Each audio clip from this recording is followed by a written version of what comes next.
Hi guys, welcome to the podcast. I'm Jude, aka Punky Judester. I'm seriously actually thinking about changing the name of the podcast from the Judecast to maybe the Punky Podcast or something. I don't know. Maybe you guys could give me some suggestions. My cat is here as per usual when I'm filming at home. But yeah, drop us a line on the Discord, link in the description. Come on by, join the madness. We've been having a lot of fun with memes and stuff recently, so do feel free to come and join us. The invitation down there is an open invite, so anyone is welcome. It's a public Discord, so do feel free to drop us a line, come along and say hi, be part of it, and yeah, it'd be cool to see you there. So of course we have some gaming news. First of all, some tasty news. The KFConsole, the KFConsole is apparently a thing. It's apparently real, apparently. The idea is that it will keep your food warm while you game. So from the heat that the console generates, it will keep your chicken warm. It's got a drawer to put your chicken in, and it's been designed by Cooler Master, who are a company that design cases for games. It uses an Intel processor, has 4K resolution, ray tracing, and this is hilarious. This is absolutely hilarious. I thought that Wendy's were the fast food king or queen of memes, but KFC has them beat. This is hilarious. I mean, oh my gosh. I so hope this is a thing, but it's beautiful memeing. Oh my gosh, it's amazing. So I mean, they put a video out on their Twitter showing about what it does. There is a website, Cooler Masters. I'll put the link in the description. Cooler Masters actually have done a whole page on the website talking about it.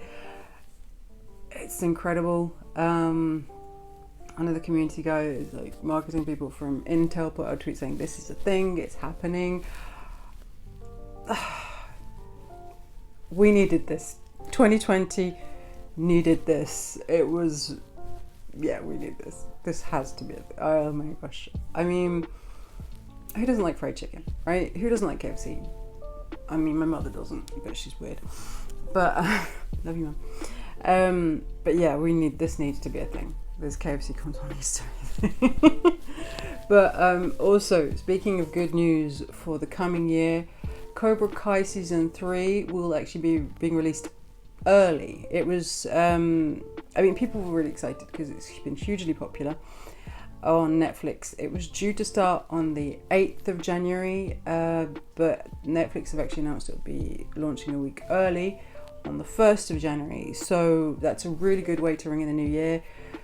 2021 getting off to a great start, better than 2020. For those of you who don't know, obviously Cobra Kai was originally a YouTube Red series. It came over to Netflix in August last year, the first 2 seasons, and got way more viewership on Netflix than it ever had on YouTube Red. Unsurprisingly, people weren't willing to pay for YouTube Premium, well, as it is now, Red as it was. I don't know anyone who has a YouTube Premium account, to be honest. But lots of people obviously have Netflix. It was a sensible decision to bring it across. It's been hugely popular. It was the most viewed series on Netflix for September. Lots of people I know who had actually already seen it on YouTube Red rewatched it on Netflix, and people who hadn't seen it watched it for the first time. I think the first couple of episodes on YouTube, because the first 2 you could watch for free, and then you had to get Red or Premium as it is now. And obviously I wasn't going to pay for that. No way was I going to pay for that. So yeah, it's been hugely popular on Netflix. It's awesome to see them doing the 3rd season. The trailers that they've released look really interesting. It's, obviously if you're an 80s kid, then you grew up with Karate Kid. We've all grown up with the Karate Kid series, so it's really cool to see what they're doing with it and to see where it's going. I haven't been watching it because obviously I've not had Netflix. I've just got it for the holidays, so I might watch it and maybe keep it if it's good. I wasn't a hugely sold in the first couple of episodes that I saw on YouTube Red. I know there will be pitchforks in the comment for me saying that, but yeah, sorry, I just didn't get that into it. But I mean, I can understand why people did, like, so it's cool for everyone who's a big fan to see that it's coming back. It's cool to see the love that it's getting. I love the world around it. I love the people around it. The fact that it's been such an enduring IP and has so many fans all these years on, and there are so many theories about it, about Karate Kid, and about what's going to happen in Cobra Kai. I look forward to it, and it's also cool to see, like, because I never liked Danny. Johnny all the way. I mean, I never liked Danny. He annoyed me. So it's nice to see Cobra Kai actually doing the thing, you know. Shame the game's not so good. I mean, it's a Rage clone that's not as good as Streets of Rage, but there are plenty of them. So yeah, it's just, I know that's not gonna win me any, but I know that's my opinion. You're allowed yours if you don't agree. Tell me what you think about the series. Tell me what you think about the game. Make some comments. Let us know. Obviously, as you know, we've also been discussing the last few weeks what's been going with CD Projekt Red and Cyberpunk 2077. Huge news. There is actually a class action lawsuit against CD Projekt Red over what's happened with the Cyberpunk 2077 launch. It was a disaster for gamers, but also for the company. So a class action suit is being brought against CD Projekt Red on behalf of the investors by the Rosen law firm in the US. Now this case is open to people who have bought shares in CD Projekt Red from between the 16th of January 2020 and the 17th of December 2020. So, and this whole thing is based on how the shares were sold. It's based on misrepresentation of how well the game is going to do and where it was. So, because people obviously bought the shares based on what the developers were saying. They bought the shares based on what they were being told, what they were being shown. And of course, as we know, what was being shown wasn't the finished result, you know, especially as far as the console versions were. We were shown something else. It was not ready for console. So the suit claims that investors were misled about the performance of the game before release. As we know, the bugs and other serious issues, lots of people going for refunds. The game was removed from the PlayStation Store. There was a huge drop in stock price and huge losses for the companies. So basically the lawsuit is stating that CD Projekt Red failed to convey that the game was virtually unplayable. This is according to the statement about the case on the website for Rosen Law. They were marketing it as a success with very few issues, and if there were issues, they'd go unnoticed by the players. And so this is how it was sold to investors. Now, the timing is interesting, is because last week we mentioned the fact that CD Projekt Red had made a statement saying how many copies of the game they'd sold, and they'd sold 13 million copies of the game, taking into account refunds and the game being taken down off PlayStation Store, etc. And there was a statement last week saying that this was to reassure investors in the company and in the game that they knew what they were doing, that despite all these problems, it would be a success, that CD Projekt Red was a good company, etc. And it seems like that statement was correct, that it was to reassure investors. And what's interesting is CD Projekt Red were giving out the information, like giving refunds till the 21st of December, the information they sent out, the statement they sent out, which was probably addressed to investors, went up to the 20th of December, all sales up to then. And this lawsuit takes into account people who were investing up until the 17th of December, which is interesting because it shows that they were still taking investment even after the game was released, even after the first feedback was coming. And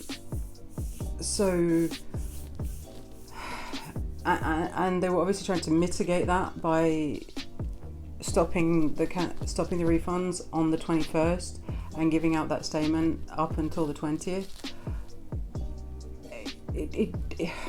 I mean, it's a complicated issue because on one side you sort of think, well, buyer beware. If you're going to play the market, one of the most important things to know if you're going to buy shares is that they can go down and up. That companies can lose money, that things don't always work out. There's no such thing as a certainty. There's no such thing as a sure investment. Like, my dad's made investments in companies who lost, the stocks have gone down, they've gone up. My grandparents had stocks. It's not that unusual to buy shares in a company, especially like for your retirement and stuff like that. Like, I have a pension that is based, on the markets, so it can go down and up. That's part of investing. That there can be problems. However, this was blatant misrepresentation, and that's the thing. Like, even though we have the whole buyer beware thing, and people should be aware that there can be mistakes, sometimes things can go wrong. The fact that this was so badly sold and so misrepresented does make it sound like they will have a pretty good leg to stand on, because I'm not sure if anyone who bought stock in the company after the 10th, when the game was released, will have anything, because obviously when the game was out, it was in the public, then you should know. Admittedly, if you were trying to then again, I sort of think, well, maybe you understand why they did it, because it can sometimes take a while from when you speak to your representative and say, I want to buy shares in this company. It will take a while before the shares are actually in your name. So it can take a while for that paperwork to go through. So maybe it's taking that into account. But anyone who's actually bought the shares, put the money in after the 10th and after the reviews came out and after all the feedback came out, then you're kind of, you walked into this eyes open. I think that, but the fact that it was so badly represented, the fact that it was so badly, that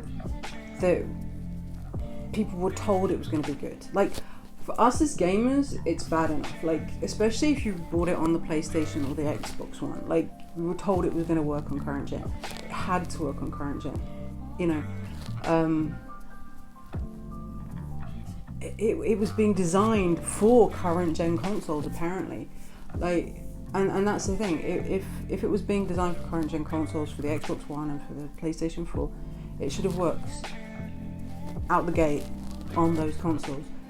It was obviously being, I will put a link up in here that Re-Res did an amazing video. I love Re-Res. Hi Shane, you're awesome. Just had to do that. I'll put a link to their video. They showed what it was like playing the game unpatched on an Xbox One, and wow, the world disappeared. The people around them were like Play-Doh. The street would disappear when they were driving down the road. It was just, watch the video. I'll put it up there in the eye thing so you guys can check it out. I really recommend watching it because it's a it's a real mess. It's a real mess. I might edit that swear word out, yeah, it's so bad. It's just really bad.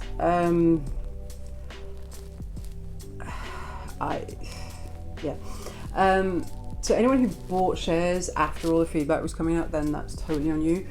But if like you're waiting for the thing to go through and like you bought the shares beforehand, like maybe on the 9th and it didn't get through till a few days later, then I can understand you should be included in that. But yeah, and like I was trying to say, like we as gamers, we were misrepresented the game, we were missold the game. Most people who own a PS4 and Xbox One wouldn't have bought it. The fact that they've had so many returns of the game, and the fact that PlayStation have taken the step, have taken the step to take it down from the PlayStation Store, that's huge, and that shows how bad it was. That shows you that it was such a mess, and it was misrepresented, and not just to the gamers, but to Sony and to Microsoft. You know, the fact that they've stepped in and they've said, you know, Microsoft, we said last week, put out a statement on their website, you know, on the store, saying that it was bad. Sony taking it down. That shows how messed up it was. That shows how bad it was, and that shows how little confidence these companies now have in CD Projekt Red. And the fact that there's now this class action suit, that the investors were missold it. And this is the thing, when you're investing in a company, you're not just buying a game. You know, you're not just buying a share, you're buying a lot of shares. You know, people will buy a couple of €100 worth of shares at one go. It's not like, you know, you buy. And also the thing is, sometimes they have minimum buys. Like, I was thinking of investing in some shares and it was minimum $1,000, and I'm like, yeah, no. Nice of you, but no. Like, and if you put $1,000 of your own money into a company, like, and lost a huge amount, then, especially when you see how high the shares had got, like, before the launch, they had gone up really high, and they just, you know, so anyone who bought shares just before launch of Cyberpunk would have lost a lot of money because they were missold the shares. So I think I can understand why the investors are doing this. I can totally understand the class action. The website for Rosen Law Firm is actually inviting people to join on to the class action if they've been invested and they've been affected by this. It'll be interesting to see where this goes, because this is the thing, Rosen Law Firm is apparently specialist in class action suits for this kind of thing. So yeah, they know what they're doing. They're not messing around. They're not based in Europe, but I don't think that matters. I think this is much bigger than that, because obviously the investors will have been coming from around the world. It's a publicly trading company. You can, you know, people have been investing from all over. So yeah, it'd be interesting to see what happens with this. I'm not sure what the results are going to be, but I think they could be in with a chance of getting, you know, winning this case for the investors, I mean. And if that happens, that could be the end of CD Projekt Red. Like, not just, and I'm not just speaking hyperbole, you know, because obviously some people are saying, oh well, this situation, this mismanaged launch will be the end of CD Projekt Red. No, because I don't think it would be, because people will still buy the game. People would still wait for the patch. I'm waiting for the patches. They're coming slowly, but they're coming. I mean, we mentioned last week there was the 1.06. Like, the patches are coming, so the game is getting fixed. The Witcher 3 was a perfect example of a buggy game release, but then they sorted it. They looked after it afterwards and got it to become the epic game that we know it is. I've got it on the Switch. Obviously it's not as good on the Switch as it would be on the PlayStation or whatever, but I've got it on the Switch because I have my Switch with me a lot, and so it's the one I'll be able to play on more. But like, yeah, so saying that the release and that could ruin the company was, I think, hyperbolic, because they were always gonna sort it. They would, you know, like, other companies have had messed up launches. The number of times that EA companies have messed up launches, the number of times that EA have messed up, the number of times that Ubisoft have messed up, and yet they're still around. People will give them a chance. Like, people have time for CD Projekt Red, and we're going to, but we're given the time to sort the game out. But the fact that these investors are suing them as a class action, that could ruin the company. That could destroy the company. It's not a small company, obviously. Like we said last week, it's owned by, they own GOG. They are a bigger company than they like to make out that they are. They're publicly traded, obviously. They're not an independent. They're independent, but then they're public. But yeah, it's going to be an interesting case that I will be following quite closely. I think I will keep an eye on that. It'll be interesting to see. It will probably take a long time to go through, because those kind of cases are very complicated and they do tend to take a while. So it'll be interesting to see what happens with it. Of course, I will try and keep you guys updated with any information when I get it. And yeah, so anyway, I've babbled. That's all that I got for you this week. I hope you guys all had a really good Christmas. I hope that you are relaxed and ready for the new year. Obviously, we're going into 2021. I don't want to say it can't be as bad as 2020, because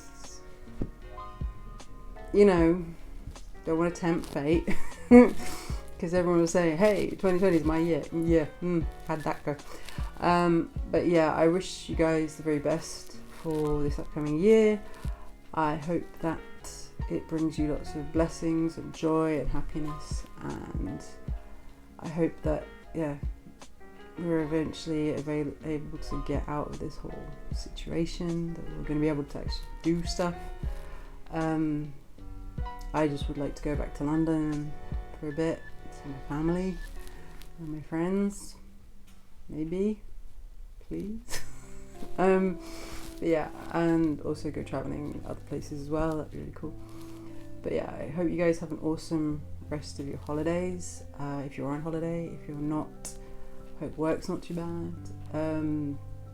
And yeah, so remember to comment, give your opinions on what we've talked about. I would love to get you guys feedback on the subjects we've talked about, especially the case. Do you think that the investors will win, or do you think that CD Projekt Red will win the case in the end? I would love to know what you guys thought. I mean, do you think that would you have bought into the hype? Would you have bought shares in CD Projekt Red? Have you bought shares in CD Projekt Red? Have you been affected by this? I'd love to know you guys' thoughts and experience with the matter, especially if any of you guys know something about contract law and those kind of things. It'd be really interesting. I mean, I studied law a little bit. I studied like criminal law, so this is something I don't know that much about. And also, the company's based in America. Like, the legal firm is in America even, and CD Projekt Red is in Poland. So I know the British legal system. I don't know those guys' legal systems. So it'd be interesting.